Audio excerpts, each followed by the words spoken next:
it's very easy to quit, especially for doing something as challenging as being a swimmer with the physical and mental side of the job. So don't have a backup plan. Have this be your one and only goal. Work hard. Just know, as physically exhausted as you think you are, you can do more. Just willing yourself to get to that next step, to never give up, to be out there to help people out in their worst day ever. So.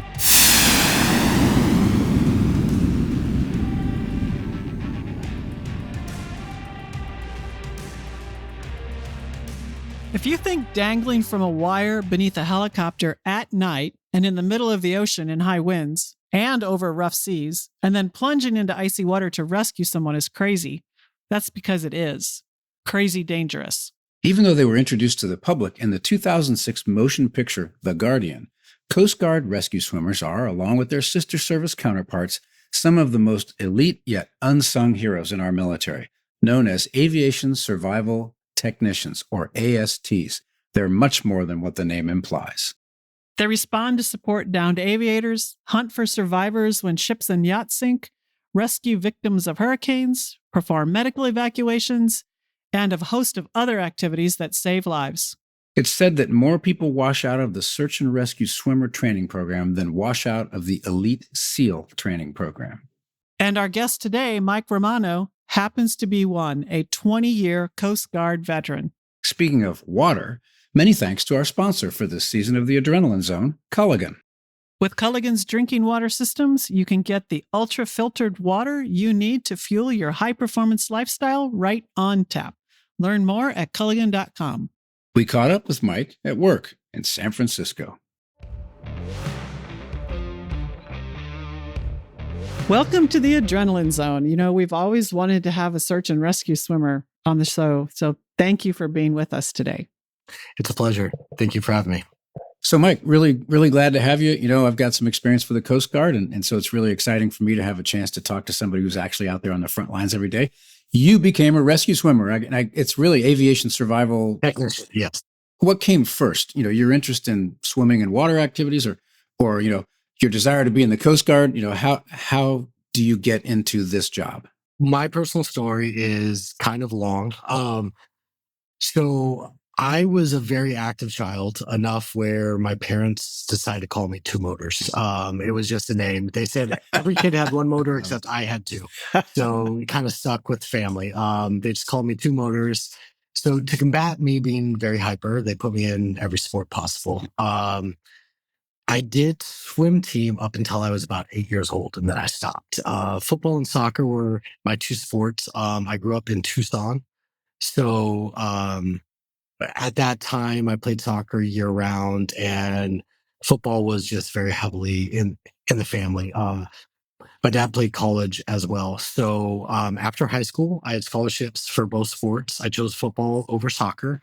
Went to Western New Mexico University. It's a Division II school. Played there, started for 4 years as a running back, and then graduated. After that, I became a loan officer for Wells Fargo Financial. This was during the subprime mortgages and all that. So this was 2003. And I had moved back home with my best friend and my cousin, who's like brother. We got a house together. They were on the 5-6 year plan, but my scholarship was only 4 years. So parents said I had to graduate in 4 years. So I was working a real job. They were enjoying college, and I tried to do both. It didn't happen too well. So one night after quite a few drinks, we were eating burritos and we were watching storm stories on the Weather Channel for some random reason. And I saw somebody jump out of a helicopter, and I said, "Hey, that looks really cool." My cousin said, "You've always been the best swimmer out of all of us," which doesn't mean anything. I stopped when I was 8 years old. And so I kind of put in my 2 weeks, and 6 months later, I was in the Coast Guard. So wow, that's very cool. that is a roundabout way of saying how I knew nothing about the Coast Guard. Tucson is in the desert, obviously. I didn't even know what the Coast Guard was. I wanted to be a firefighter, but the wait at that time was about 2.5 years. So I didn't want to wait to do anything. I just wanted to go do it. So I joined, talked to the recruiter, said, this is what I want to do. And he said, at that time, he told me that I probably wouldn't make it. And I said, okay, but I would like to try. And I got shipped off. There was no specialty stuff after boot camp.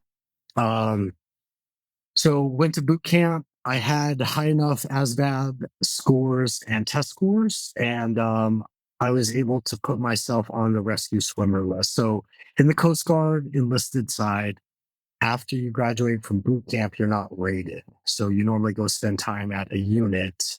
And then if you have the qualifying scores to go aviation or to go, as I call it, into the boat world, you just pick your path. So I qualified to become a AST. I was able to pass the initial physical, which was like, I don't remember the exact numbers, but it was push-ups, pull-ups, a run, and 500-yard swim. And the times were not difficult at all. And then after I got selected, I had to wait on the list for a few months. And so I was on that boat for about 9 months. And then I was off to my airman program, which my airman program was 4 months long. So I went to an air station that had swimmers, and they train you to go to a school at that time. That's just how this whole process worked. Um, and they trained me for about 4 months, and then I went off to ASTA school, which was about another. I think at that time it was 18 weeks long. And so it's about an 8-month process. And then I graduated, and I barely graduated, but I did graduate. It was very challenging, some of the hardest stuff I've ever done. So I have to ask, since this is a show about risk, that was sort of a big step to just watch something on the TV that goes, oh, that looks cool, leave your day job and embark on this brand new adventure that you had no idea whether it was going to get you where you wanted to go. So did you think about it like that? I mean, that's a step a lot of people are afraid to take, right? I graduated college at 21. So I think I was 22 at that time. I didn't even think about it. There was no risk. It was kind of like, I'll go try this out. And if I don't like it, I can always get out after 4 to 6 years. I didn't really think too heavily into it at the time. I just wanted to go jump out of helicopters. And I didn't really have a backup plan. The job market at that time was very difficult. There wasn't a lot of job openings. It was right with the bailouts and all that stuff. So this was 2004. There just wasn't a lot of jobs and this was even having like a bachelor's. So I had a bachelor's in management, and there just wasn't a lot of jobs offered. And I hated sitting behind a desk. I knew that much about me was they took a collegiate athlete and then they stuck them behind a desk, and I couldn't do that. I was eating chicken wings and lifting weights, and that's all I was doing. And I was hating how I looked and hating everything about just not enjoying what I was becoming because I wasn't as active. So the next thing you know, you find yourself in the middle of this rather difficult training program. Yes. So tell us about what kind of training does a rescue swimmer go through before being certified? And the Navy SEALs talk about a high attrition rate through their training, but this is a pretty tough program where a lot of people drop out, right? At the time that I was going through, I think the attrition rate was close to like 60, 70%. I think currently, and that's out of a class of 12, right? So when I went through, our class was 12. So we had a really strong class. We graduated 7, but like the class right behind me only graduated 2 guys. So the training is extremely intense. It's a lot of physical demanding training to make you as tired as possible, to basically put your brain in chaos so you can operate under stress.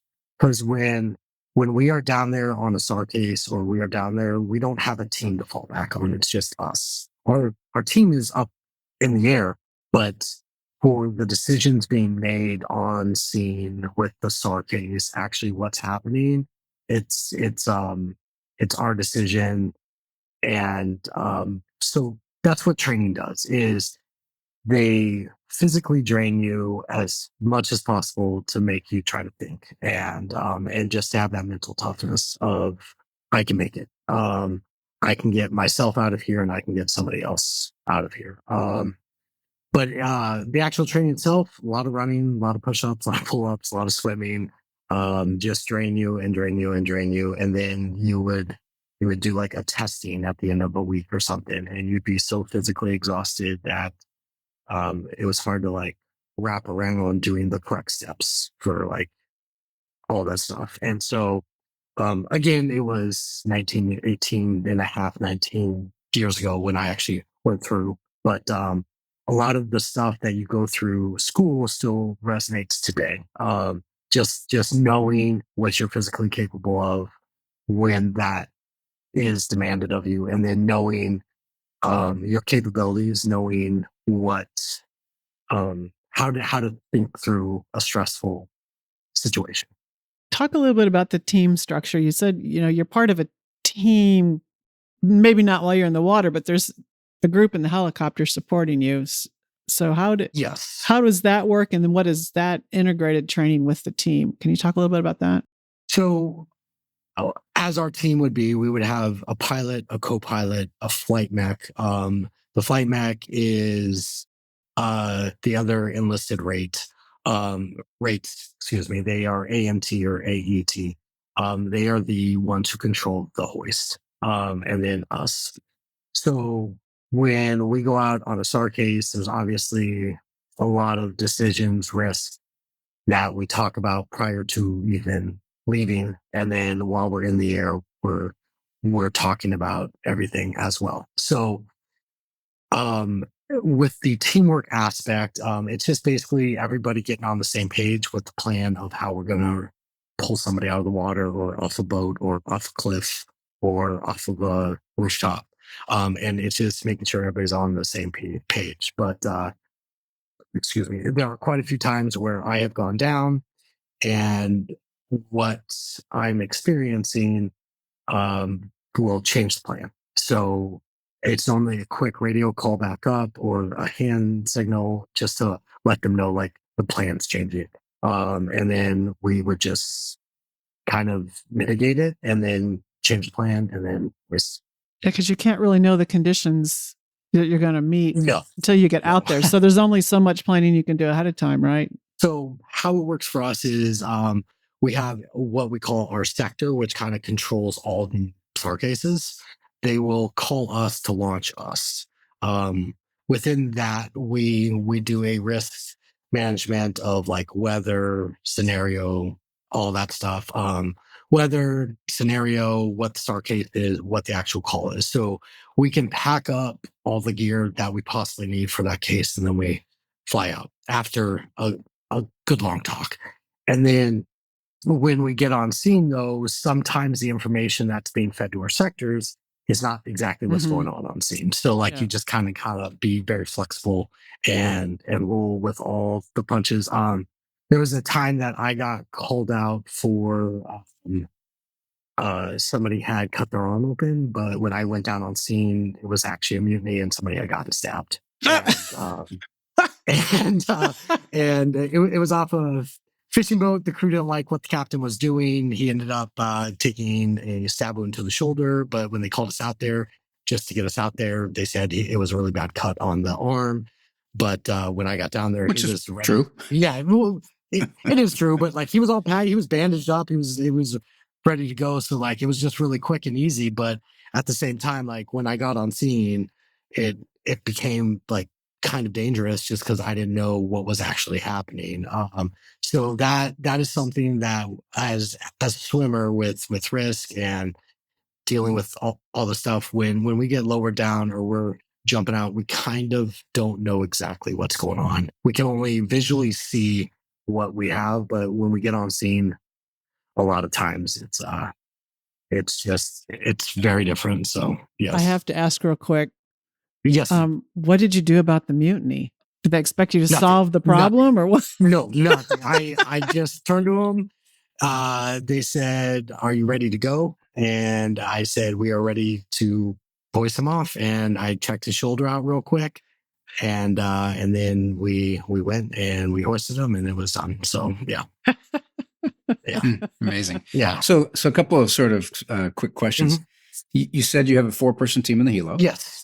And having flown in the ones I flew in are not very big helicopters. So how much room do you have for rescuees in those birds? You'd be shocked how many people you can deal with and stuff in there, but sometimes we have to. So we have 2 helos. We have a 60, we call it our Jayhawk, but in the like a Black Hawk, right? So Yeah. we have Okay. a 60, which I flew on those for about 8 years, and then we also have our 65, which is much smaller. In a 60, I think they have like a record. They've hoisted like, I think they got like 26 people up one time. Wow. If anybody listening to this, I apologize if I don't know the correct number. You'll hear about it on the internet, I'm sure. It was definitely over 20 people. I don't know how many the record is in the 65. You kind of got to bare bones it. And then because of the engines being very strong and the head not being super strong, there's that weight and balance. And so we definitely have to constantly fuel plan, constantly power plan. So you constantly have to know how much weight you are with how much fuel to how much power that you're actually pulling. So I don't know 1,000 of those answers. I'm not a pilot. I apologize, but from 20 years of it, just we constantly come into a weight power problem when we're hoisting. So I've been left on scene a few times just so they can go drop people off and then come back and grab you. So does that mean you're like floating in the water waiting for a pickup or what? I have been left on scene on training flights before. So yeah, I've been floating out in the middle of the Atlantic a few times. But for the cases that I have been left on scene, it has been it has actually been like mountain hoist. So with the altitude and the power and stuff, they had to go get a splash fuel and then head on back. But luckily enough, most of my water cases I have not been left on scene. So thank you. Yeah, That's when you're really grateful you have a good beacon. yes, exactly. So going back to the training a little bit and discussing how you prepare for a mission, do you guys train as a unit to evaluate the risk that you're undertaking, or did that come out of your individual training? And then if you train as a unit, do they exercise you with different scenarios as a unit? So while you're in rescue swimmer school, you go through what's called crew resource management training, your like initial course. We call it CRM. I'm pretty sure you as crew resource management. We did that too. Yeah. So that's our like main kind of like risk of like when to speak up, if you're uncomfortable, if you want to change of plans or anything else. And then when you get into the fleet, actually, like after you graduate school, we use what's called ORM, which is operational risk management. So we basically have these blocks and these scenarios, and you're either green, yellow, or red. We used to use a number system, but when the aviation number system was different from the boat number system, so like when we would talk to a sector, we would give them a number, and then they would say, "Why are you guys even flying?" And we're like, "Well, because we're all comfortable flying," but our number was like higher and it should have been. So we went to the color system and it has worked out very well. But each block, there's like a weather block. There is a like what type of case, what type of hoisting possibly. So all of these blocks either fall into red, like it's very risky, yellow, it's medium risk, or green, we don't feel like there's any risk. And you kind of learn that when you get into the fleet.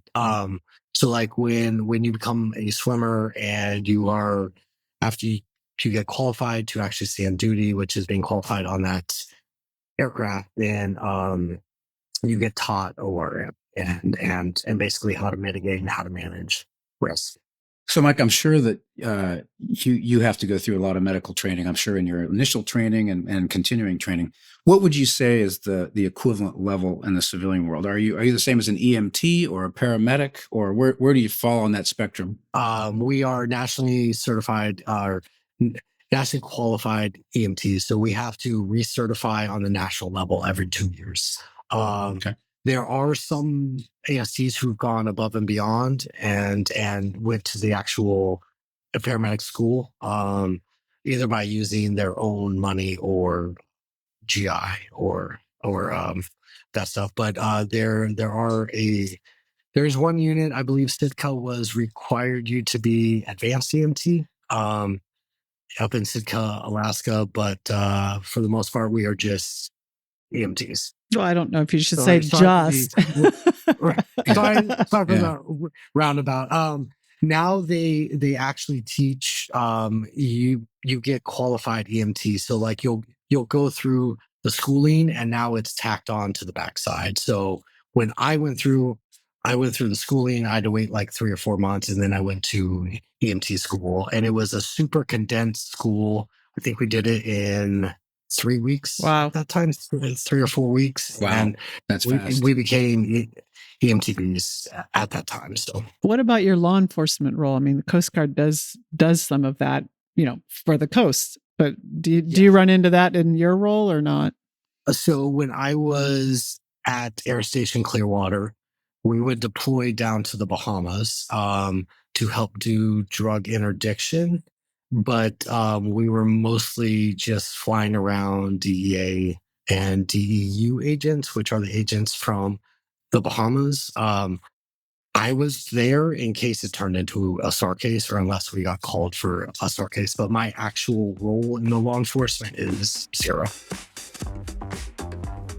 Water is the ultimate health drink. With Culligan's filtration systems, you'll get the superior quality and pure tasting, ultra-refreshing hydration you can count on to power your performance. Culligan's smart reverse osmosis systems take it to the next level, helping you to set hydration goals, track how much you're drinking, and even see what contaminants are reduced in your water. And that means you're always getting the exceptional water you need to feel truly good inside and out, ready to face the day and whatever challenges it brings. Culligan, water you love. Okay, so let's talk about your equipment and technology. You're an AST, you're in the helo, you're probably wearing a wetsuit because it's chilly out there in the Pacific. You've got probably a harness and a radio and those sorts of things. So tell us about the equipment that you're using. And also, you've been doing this for 20 years. Has that equipment changed over time and gotten better, or is it pretty much the same old stuff? I know some of the older guys when I was brand new, they were so happy with a lot of the changes because they used to just have like a lifting harness and like a inflatable vest right here. But so when I go out there, I'm either in a dry suit or a wetsuit. We used to have very strict rules about it, but now we've kind of, because of the technology of wetsuits, some of them are warmer than being in the actual dry suit now. So it's your choice. And I prefer the wetsuit because you're more mobile and you can swim.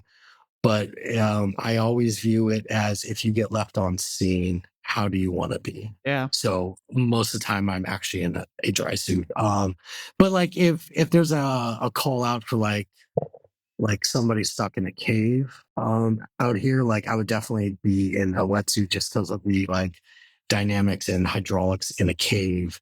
If you're in a dry suit, you might not get out. So you could end up actually drowning. But we have our harness, which has a built-in vest in it that lays nice and flat and allows us to swim. I should have brought the vest, and I apologize about that. But in there, we have our switchblade knife, and we have chem lights, we have a mirror, we have a whistle, we have our personal EPIRB.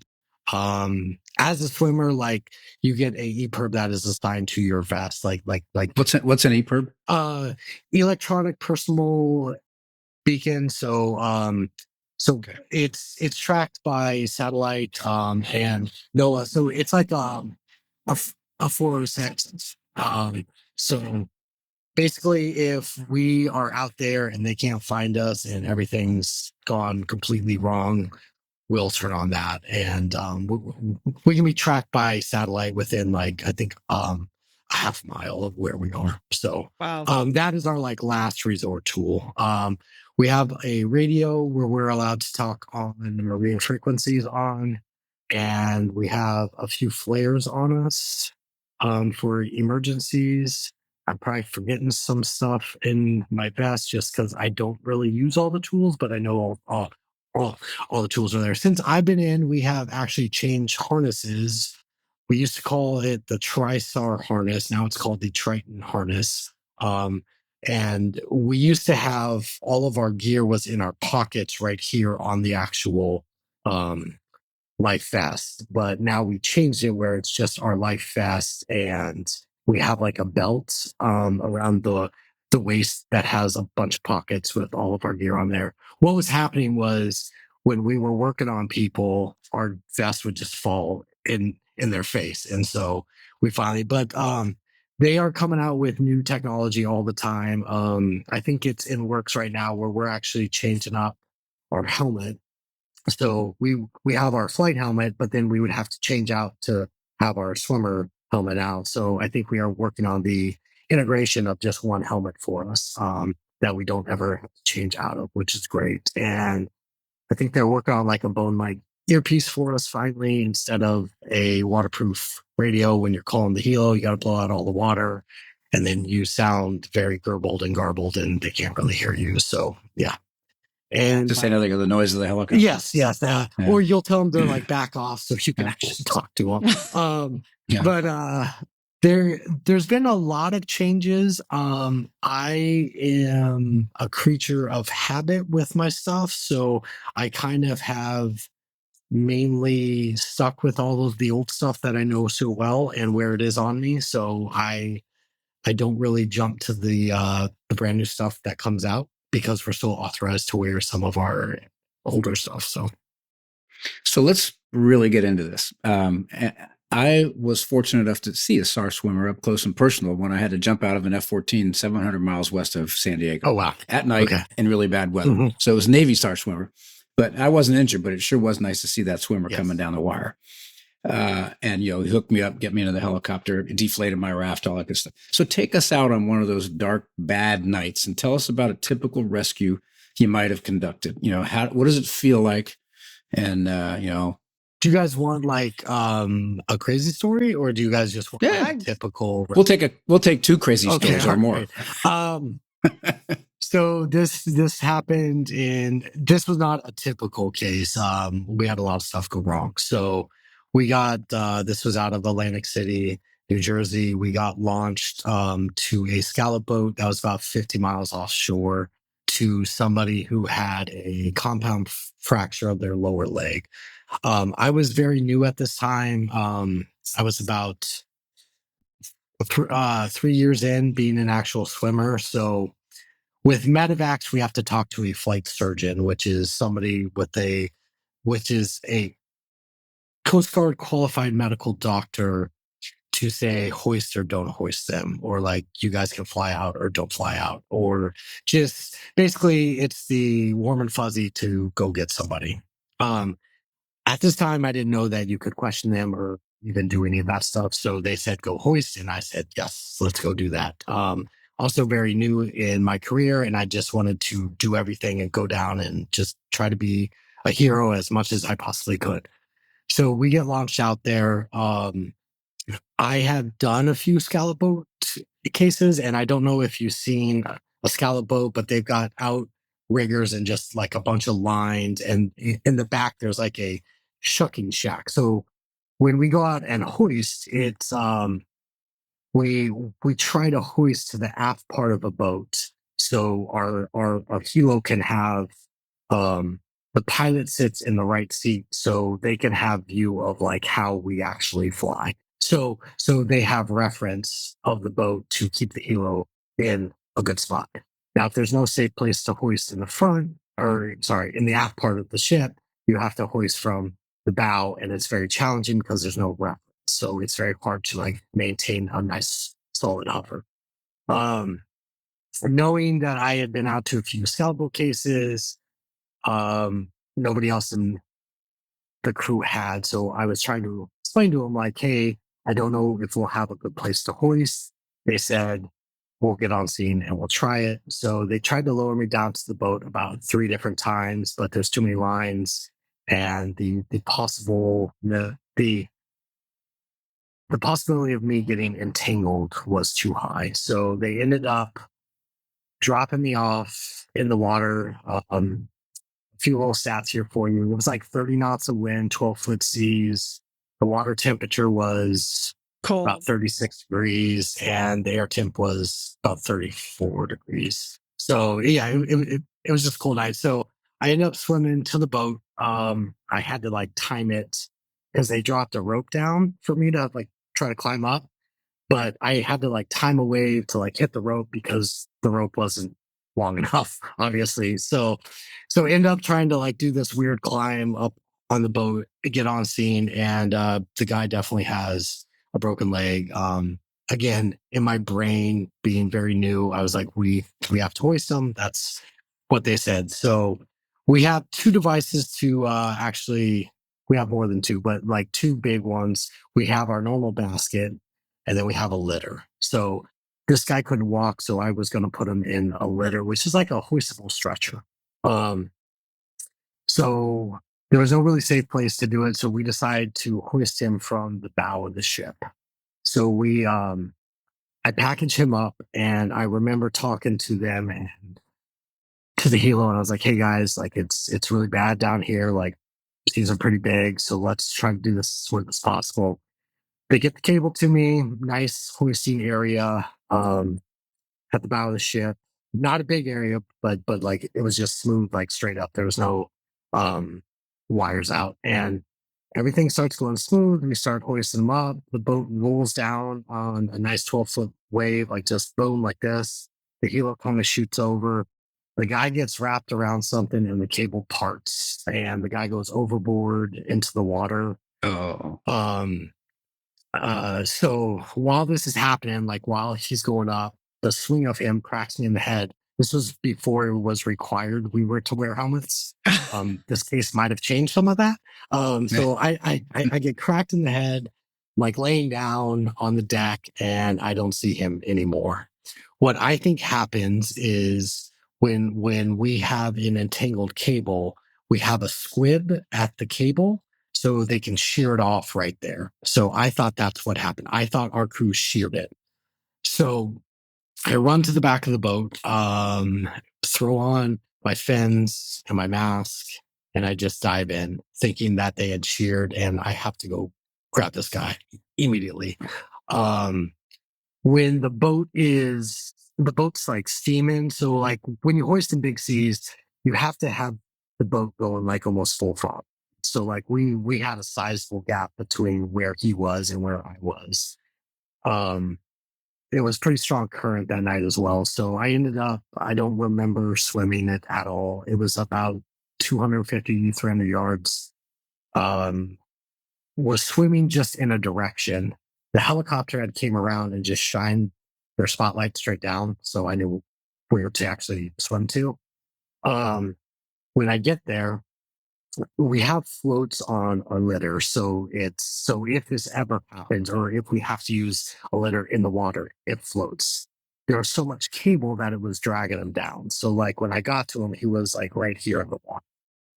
And he's completely strapped down like this, so like he can't move at all. So he was just like completely strapped in. So I end up kind of swimming on top of him, swimming into the waves.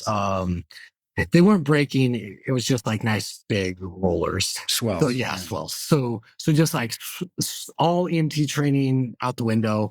I slap him in the face as hard as I can about 2 times. His eyes shoot open. He throws up water right in my face. I'm like, yes, he's breathing. Like that's all I can think about. Like he's not dead. He's breathing. Um, so I try to like level him out. His eyes are this big. Of course, there is a language issue. He didn't speak English and I didn't speak Mandarin. So I'm just kind of like trying to say, are you okay? Are you okay? And I kind of like, just to see if the litter was actually floating, he kept being dragged under. So it dawned on me as I'm getting hit in the leg with the cable, my brain automatically goes, oh no, we're surrounded by sharks as well. This is awful. So that didn't happen. It was actually the cable. So I had to swim under him, kind of like get him up out of the water while untangling the cable. And then I dropped that down and then he was floating really good. So again, thinking that we had no usable cable or hoist left, I thought it was a good idea to try to swim him and the litter in the seas back to the boat. So I start making zero progress because of the seas and is somebody in a litter and it's very hard to tow him that with that current. And then I look up and the boat's gone. I was like, okay. So I get out the radio and I start talking to the helicopter and nobody's answering me. Yeah, I just like they're dealing with everything that had just happened to them as well, right? So nobody's talking to me.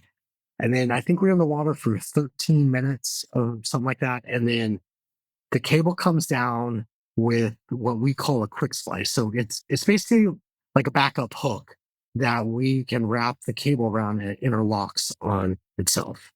You just have to make sure it's routed correctly or else it'll slip through. So they send that down to me and I put all my weight that I can on it and just like do this. It doesn't budge. I was like, awesome. So I get him hooked up, send him up. I go up and at the time, I didn't know this, but the cable had came up and hit our blades. And this is right after, so a few months after we had a awful crash in Hawaii where the cable parted, went up in the blades, and we lost 4 crew members. In Hawaii, it was the 6505. And so this was a really big deal that it had hit. So we are flying back, no weird vibes, no weird anything. And I'm just working my tail off, trying to like warm up this guy, keep him conscious and breathing. Um, so we land on top of the Atlantic City Hospital and we land there. We drop him off. Everybody's adrenaline is kind of through right now. Like this was just like there's supposed to be a routine case that just went absolutely chaotic. Um, just because we can't control Mother Nature. And so everybody's kind of in shock right now. I dropped them off to the actual doctors. I'm just like, all right, cool. Like, they're fine.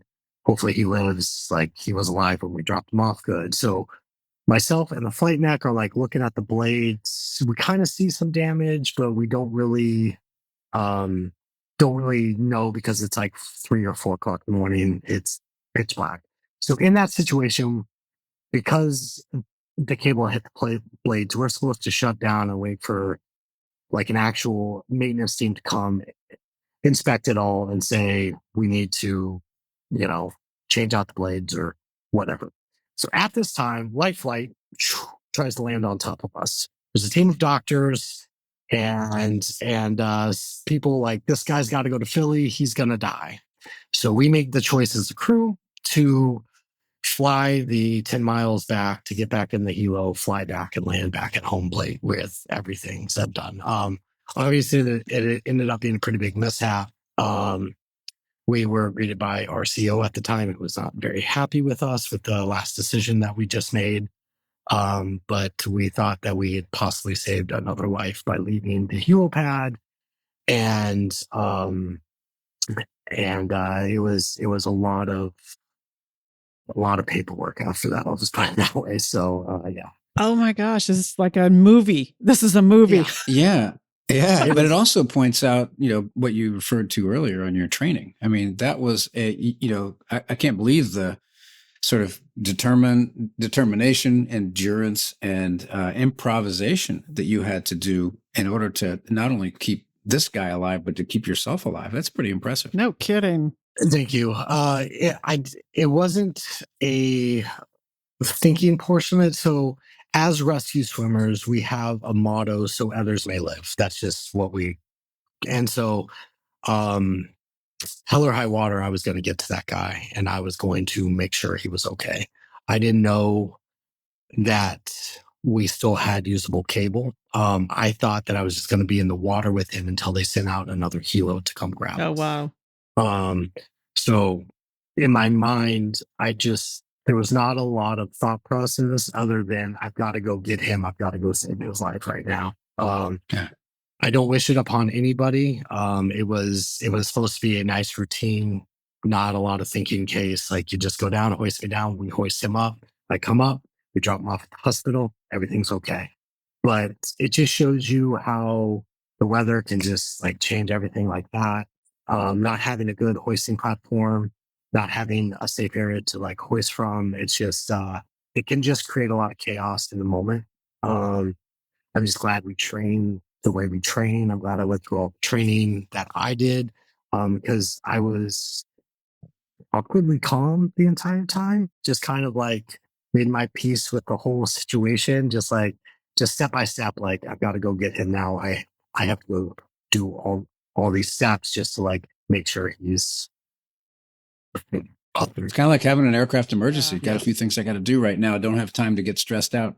Yeah, and I just attribute that to the 8 months of rigorous training that I went through. It just made, I don't want to say the situation was not easy by any stretch of the means, but it just my brain just went into this place of just like how to handle that stress. It just went real quick into it, and it was just like, okay, let's go to work now. So yeah, that was my like really crazy case. Oh my right gosh, there. that is. But how does it feel though when you actually successfully pluck someone out of a situation like that, where you've got icy water under horrible conditions and you end up getting them to a safe place? How does that feel?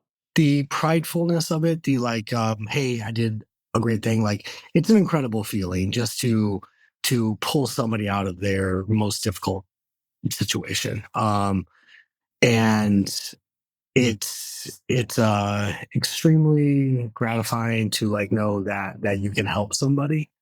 At the same time, you just kind of view it as like, this is what you train for. Mhm. This is your job. So normally as swimmers, we have our own little community because there's not too many of us. I think there's a little over 300 of us, right? So we kind of all know each other, and you kind of like debrief your case within your crew. You do your crew one, and then you go back to the swimmer shop, and then you have your actual like buddies being like, hey, why didn't you do this, or you should have thought of this. Not like armchair quarterbacking you, but like, hey, I had a similar case and I did this. And you're like, oh wow, that's a really awesome idea. Maybe I will try that in the future. But no SAR case is the exact same. There is no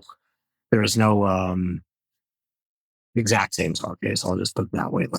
Like everything is a little different every single time. But I will tell you, with my risk management, it completely changed after that case. Completely changed. I believe it. Of my thought process, me constantly wanting to go down and be hoisted on every single SAR case. I definitely put a lot more thought process into it, and definitely weighed risk versus gain a lot, and became, I don't want to say risk adverse, but risk intelligent after that, of about whether or not I need to go down or I can stay up in the helo, and they can just send down a basket and person can get in the basket, and then they can like hoist them up, and then we can work on them uh, from there. Do you follow up or keep in touch with any of the people that you've rescued? Is that a thing, or not so much? Some people do. I do not. Yeah. I view it as I did my job and I got into the hospital alive. That doesn't happen every single time, but like when you drop them off at the hospital, you kind of did your job. There are times that people don't make it after they get dropped off at the hospital. There are legal ramifications. Sometimes people try to send us gifts and so forth. I have gotten some nice Christmas cards, but I do not like follow up.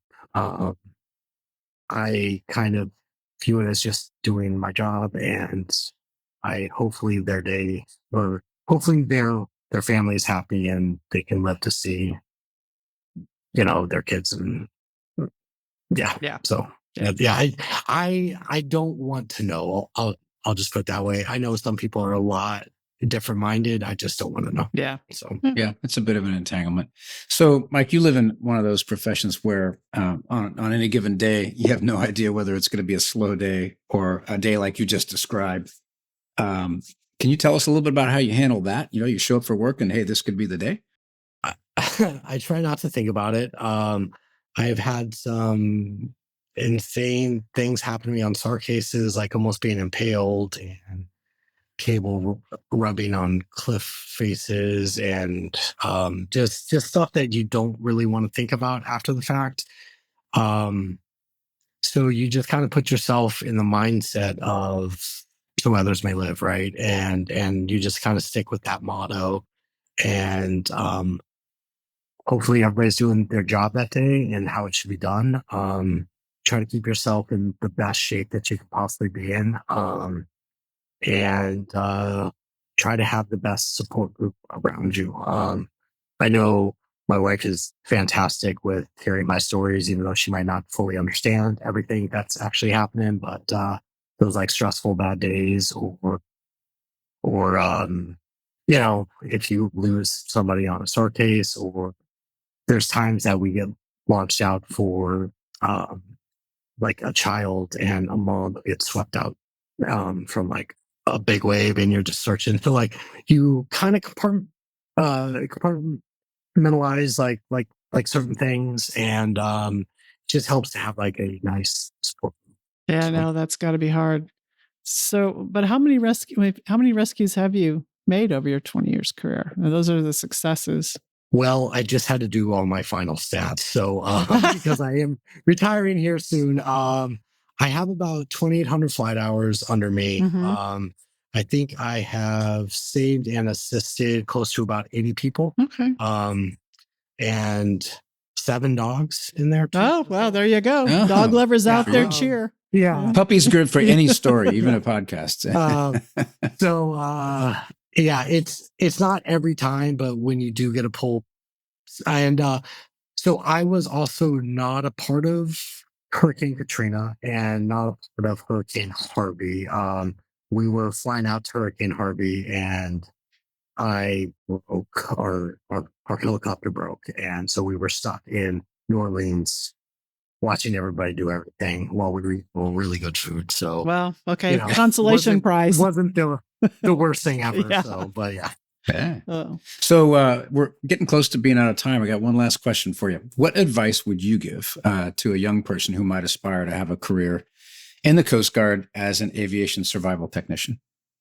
My advice for them would be to have no backup plan. So like you join to be a swimmer, and that's why you join. That's the only reason why you join. I know it sounds kind of crazy, but when you have backup plans, especially for doing something as challenging as being a swimmer, with the physical and mental side of the job, that it's very easy to quit. So don't have a backup plan. Have this be your one and only goal. Work hard, and just know as physically exhausted as you think you are, you can do more. And as physically exhausted as you are, you have to keep that mental side tough. So it's just like just willing yourself to get to that next step, to never give up, to be out there to help people out in their worst day ever. So yeah, that's my advice. That's good advice. Wow. Fantastic discussion. This is amazing. Exactly what we were looking for, Mike. Absolutely I amazing. really appreciate it. You're not only an amazing person to talk to, you're an inspiration, I think, in terms of thank you. Somebody who'd found something that he loves doing, and tough training, and you've made a big difference over your course of your 20-year career. So I'm going to send you with a colloquialism that we hear all too often, but thank you for your service. Absolutely.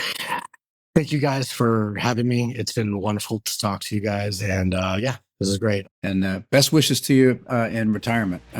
We call it rewirement, not retirement, because you're going to go off and do something else. But We wish you the best. My body's very beat up, so I think it's time to change over. But yes, thank you very much. All right, thanks. All right. Thank you. See ya.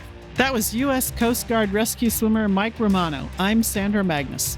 And I'm Sandy Winnefeld. Thanks again to Culligan for sponsoring this episode. Get exceptional water for exceptional performance. Learn more at culligan.com. Please pass our podcast around to your friends, and we'll see you next week with another fun episode of The Adrenaline Zone.